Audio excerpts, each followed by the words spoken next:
F-15E strike eagle आणि A-10 Thunderbolt अमेरिकेची दोन लढाऊ विमानं. इराणने केलेल्या हल्ल्यामध्ये ही दोन्ही विमानं एकाच दिवशी क्रॅश झाली. A-10 थंडरबोल्ट हे पर्शियन आखातात स्ट्रेट ऑफ हॉर्म्यूज जवळ कोसळलं. या विमानात एक पायलट होता ज्यानं कुवेतच्या एअर स्पेसची मदत घेऊन आपला जीव वाचवला.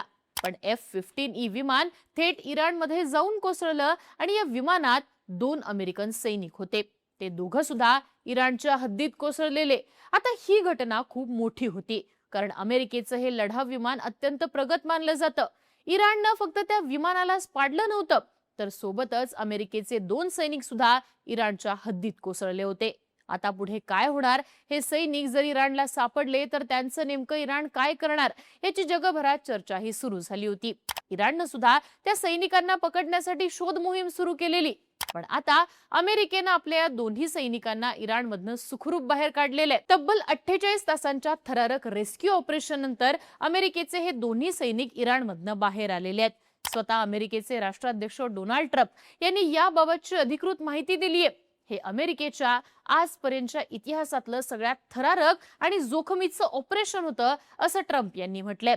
पण अमेरिकेचं हे रेस्क्यू ऑपरेशन नक्की कसं पार पडलं? अमेरिकेनं इराणमध्ये घुसून आपल्या 2 सैनिकांना कसं वाचवलं? अमेरिकेच्या आजवरच्या सगळ्यात थरारक रेस्क्यू ऑपरेशनची सगळी स्टोरी सांगणारा आजचा हा व्हिडिओ. नमस्कार, मी आरती आणि तुम्ही बघताय बोलभिडू. सगळ्यात आधी इराणनं अमेरिकेचे लढाऊ विमान कसं पाडलं ते पाहूयात.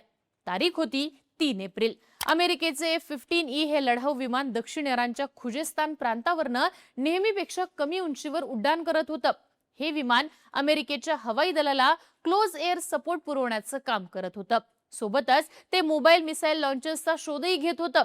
विमानामध्ये 2 क्रू मेंबर्स होते, एक पायलट आणि दुसरा वेपन सिस्टीम ऑफिसर. हा ऑफिसर कर्नल रँकचा अमेरिकन अधिकारी होता. खरं तर अमेरिकेनं काही दिवसांपूर्वीच दावा केला होता की त्यांनी इराणच्या संपूर्ण एअर स्पेसवरती आपलं नियंत्रण मिळवलंय. पण इराणनं अमेरिकेचं विमान पाडून हा दावा खोटा असल्याचं सिद्ध केलं.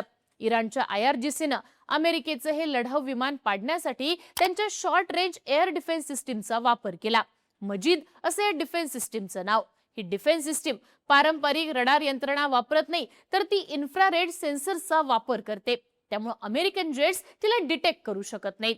IRGCनं त्यांच्या AD-08 या मिसाईलचा वापर करून अमेरिकेचं लढाऊ विमान पाडलं. हे एक लहान आणि अत्यंत चपळ असं मिसाईल आहे जे हेलिकॉप्टर्स आणि कमी उंचीवरनं उडणाऱ्या लढाऊ विमानांना टार्गेट करू शकतं. या मिसाईलनं विमानाला हिट केल्यानंतर विमान इराणच्या हद्दीत कोसळलं. सोबतच अमेरिकेचे 2 सैनिक सुद्धा इराणमध्ये उतरले आणि त्यानंतर सुरू झालं या 2 सैनिकांचं रेस्क्यू ऑपरेशन. विमान कोसळताच US सेंट्रल कमांडनं आपली combat search and rescue team इराणच्या दिशेनं रवाना केली. टाइम मॅगझिनच्या रिपोर्टनुसार या टीम मध्ये 10 ते 12 मेंबर्स होते ज्यांना एका हेलिकॉप्टरमधनं पाठवण्यात आलं. हे HS-60G पेवॉक हेलिकॉप्टर होतं अशी सुद्धा माहिती समोर आली आहे. हे हेलिकॉप्टर स्पेशल रेस्क्यू मिशनसाठी वापरलं जातं. त्यांच्यासोबत एक इलेक्ट्रॉनिक जॅमिंग विमान आणि जमिनीवरती हल्ला करण्यासाठी वापरलं जाणारं हेवी A-10 विमान सुद्धा पाठवण्यात आलं.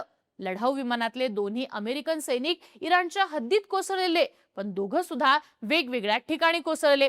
त्यांना वाचवण्यासाठी 2 वेगळी ऑपरेशन्स राबवावी लागली. आधी विमानाच्या पायलटला रेस्क्यू करण्यात आलं, पण हे ऑपरेशन काही सोपं नव्हतं कारण अमेरिकेची टीम खुजेस्तान प्रांतामध्ये रेस्क्यू ऑपरेशनसाठी आली आहे याची माहिती इराणला मिळाली होती. रेस्क्यू मिशन दरम्यान इराणनं अमेरिकेच्या हेलिकॉप्टरवरती तुफान गोळीबारही केला होता. यात काही गोळ्या प्रत्यक्ष हेलिकॉप्टरला लागल्याची सुद्धा माहिती समोर आली आहे. पण अशा सगळ्या परिस्थितीत सुद्धा रेस्क्यू टीमनं विमानाच्या पायलटला वाचवण्यात यश मिळवलं. शुक्रवारी 3 एप्रिलला विमान क्रॅश झाल्यानंतर काही तासांच्या आतच पायलटची इराणमधनं सुटका करण्यात आली आहे. पण विमानातला दुसरा क्रू मेंबर अजून सुद्धा इराणच्या हद्दीत अडकूनच होता.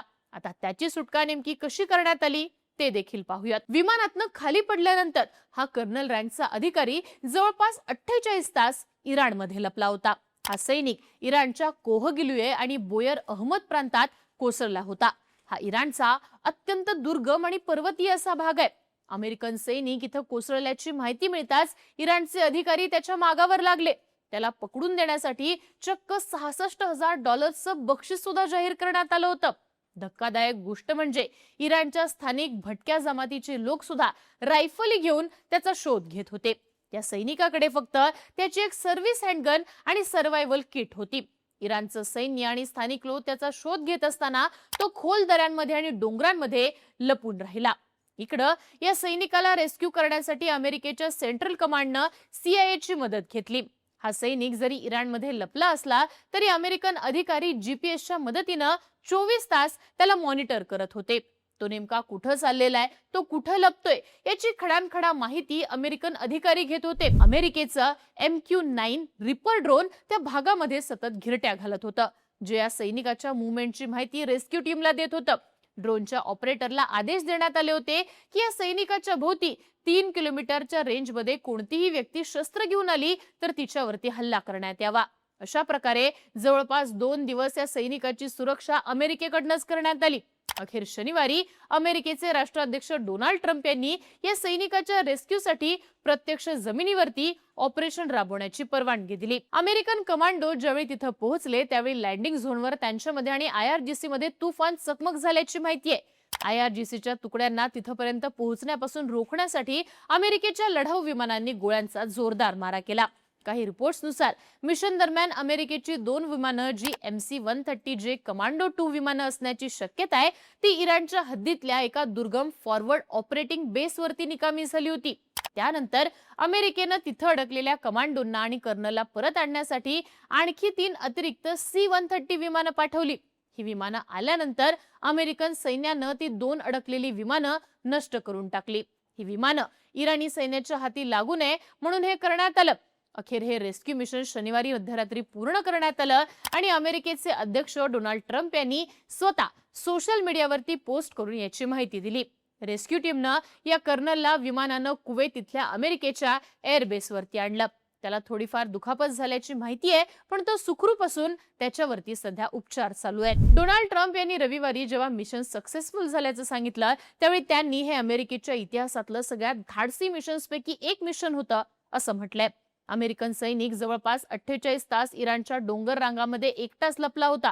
इराणी सैनिक आणि स्थानिक लोक त्याचा शोध घेत होते, पण त्यांच्या हाती लागण्याआधीच अमेरिकेनं त्याला रेस्क्यू करून इराणमधनं बाहेर काढलं. या सगळ्यामध्ये अमेरिकेच्या एकाही कमांडोला दुखापत झाली नाही असं ट्रम्प यांनी म्हटलंय.